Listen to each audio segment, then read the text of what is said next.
Welcome to my Hebrew channel, Mila Braika. I'm looking at Psalm 37, verse 34. This one covers the acrostic structure that begins with Kof. And when I started study of Psalm 37, I was really looking forward to doing this one because this one's got a lot of content to it. You sometimes have to ask yourself the question as to why study Hebrew so intensively. Why look at every little thing that's in there?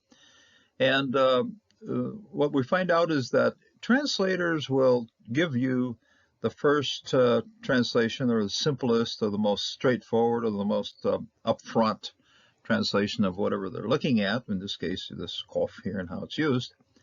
But as you look to it, and as you get into, and this one's also known as a primitive root. In other words, it goes to one of the original structural things that we see in the letter Kof, and so that means that we can go to a lot of depth on this one. This one's got a lot of space to it. It's got a lot of depth to it. So that's one reason we can study. If you're just happy with a superficial translation, fine. Just read your Bible all the time, just off a translation. Most people have to do that. But if you're interested in kind of seeing what's the backstory, what's behind all this, where does this come from, then yeah, it's good to carry out this kind of study. In this case, yeah, the Kof certainly does have a lot of depth to it. So let's get to the study. And that's kaveh right here. Now hold on. And as I said, it's got a lot of depth to it. And the reason it's got a lot of depth to it is that it's based on the Kof, and that's the name of the Kof.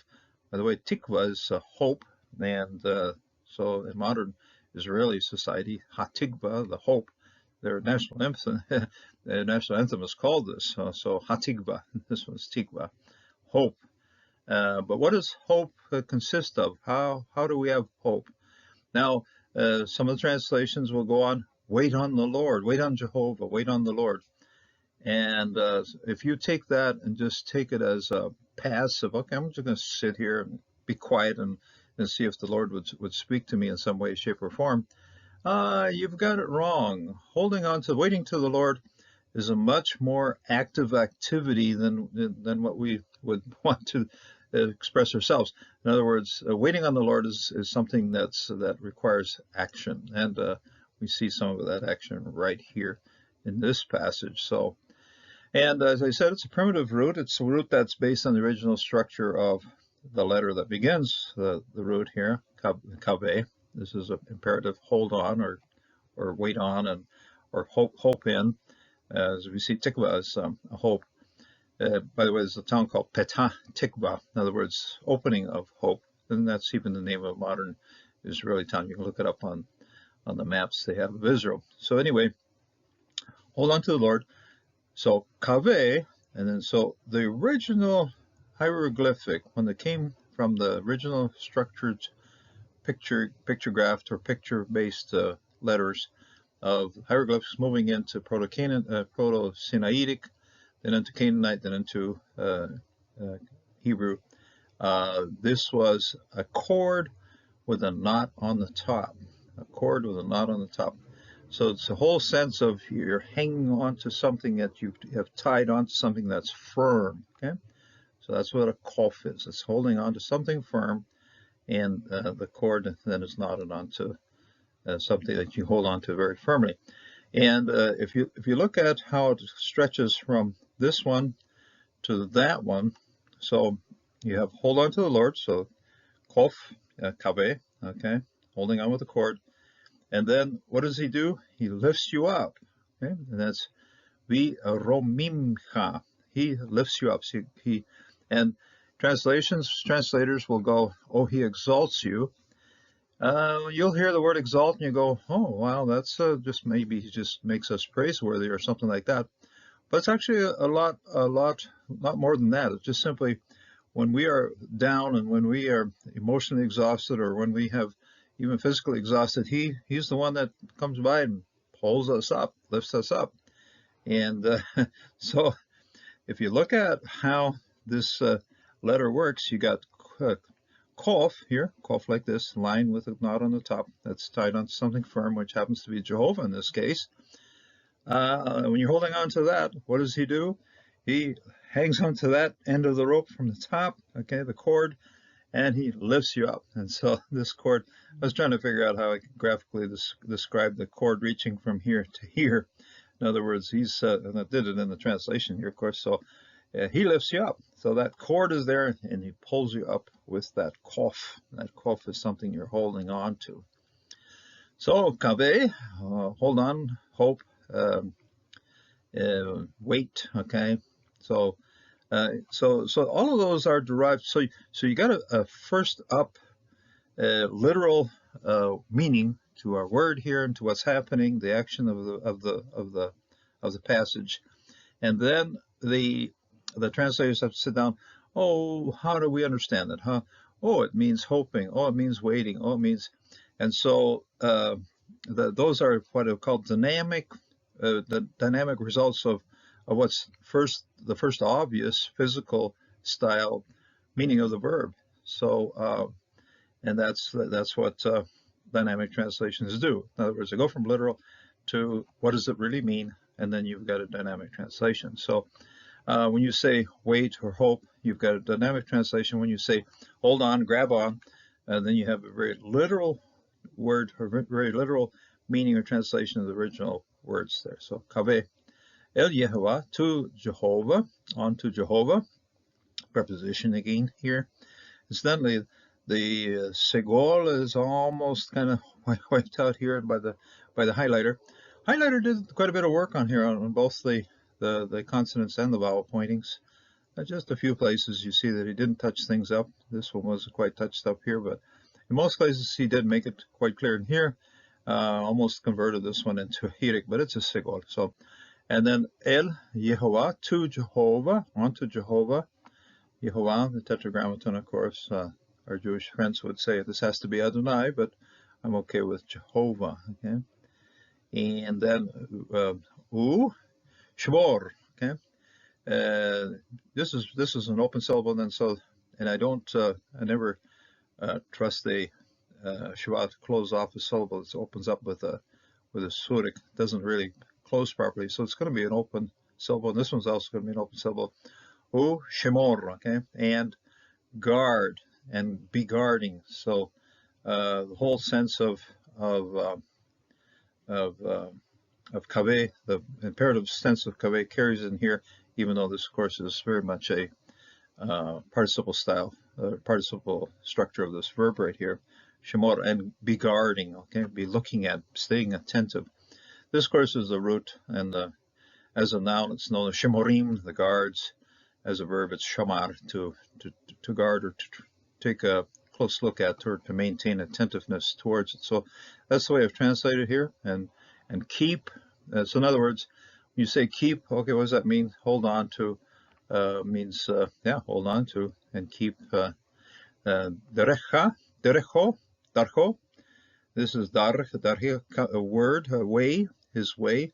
So this suffix pronoun here, the antecedent of that will be Jehovah, and then his way, and the footsteps or the road or the pathway, and again the sum total of your moral and ethical decisions of how you're going to walk the pathway that the Lord establishes for you. That's what this is. This is the pathway that the Lord defines for you. Okay, so unto his way. That is the way that the Lord defines for you. Then, heading on forward, this one looks like a revia. But anyway, darcho, and his pathway, vi romimcha,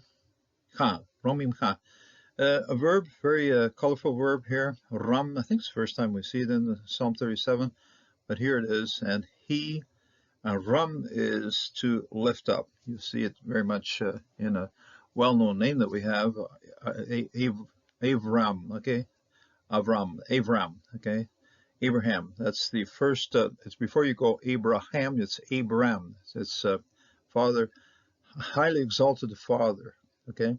So here the tendency is also to sort of go back to what it means to exalt somebody, okay? To exalt something, that's fine. And he, okay, so this is a prefix yod here. And then he, romim, he exalts ha. He exalts you. He exalts you. He lifts you up. And as I said at the start, the kof here, the kabe, is the form of this letter, is a knot on the top, the cord on which you can hang on to. And then guess what? If you're on this end of the cord, he's lifting you up. He's pulling you up, okay? When you are attentive to the Lord, when you're looking to the Lord, when you're looking to his way, the way he defines it for us in his scriptures, then he's lifting you up. He lifts you up. And le reshet, we've seen this verb 4 times already, and I just checked back. It's every time it's a third person plural. Yerashu.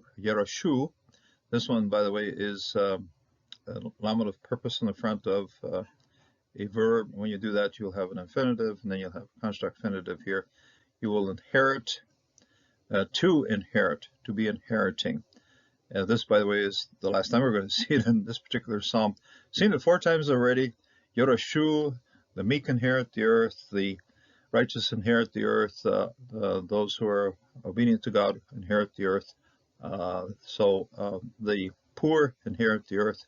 And so, yeah, those are all characteristics of those who are faithful to Jehovah. Those people inherit the earth. Levrashet aretz. Again, aretz we've seen quite often in the sense of the entire span of creation. And it's not just the ground that's underneath our feet, but all of the earth.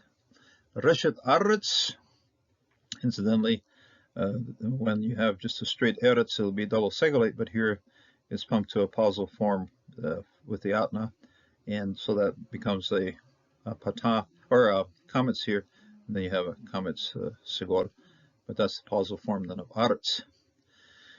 Be hi karet rashaim, in the cutting off of, okay, this is the causing, the cutting off, so it's a hiphil here, in the causing of the, and same thing when you have a preposition that's doing something to a verb. You have here the lamed working as a preposition in front of this verb. You have here the bet working as a preposition in front of this one, same, and by the way, same ending in tau here. But anyway, you got bihikrat, he is caused to cut off, or they are caused to cut off Rashaim, the evil ones, the bad guys. We've seen a verbal form of this in one of the previous studies, but usually it's this kind of masculine plural form for the evil guys, the bad guys. Tere, you will see that. You will see that. So then it goes to second person here, and the full out root, resh, aleph, hey, and we have a siluk, doesn't bother with sof pasuk at the end here. In fact, it's just one verse, and the only thing here, the siluk sof pasuk closes off this verse, but here it's just simply a siluk and no sof pasuk. Modern translation, modern printed Bibles will be kind to you and put in a sof pasuk here, but in this particular scribe, he was good enough just to close off this verse with a siluk. So where is it with us in our life? In our encounter of the evil ones, we hear at the end we see reference here to the evil ones. We'll be able to see them cut off, cut away. And in the meantime, the exhortation comes to us to hold on tight. Sometimes that's over a span of time. Sometimes it requires patience on our part. And so we can go right down to the very root meaning of it. Hold on to Jehovah. And I said I would certainly exhort people to make this an active style or an active phase of our hope. We always look to the road, to the way that he is teaching us. So it's a constant process of looking to the way that God is guiding us, Jehovah is guiding us, and so we must certainly come to understand what it means on each phase of our life, what it means to hold on, what it means to be trusting in the Lord, and what it means to be obedient to the way that he lays or sets out for us. So the core is something the Lord is defining for us, and I hope that you can find out, and you can define also the way he is leading you in your life. May God always lead you and bless you until the next time.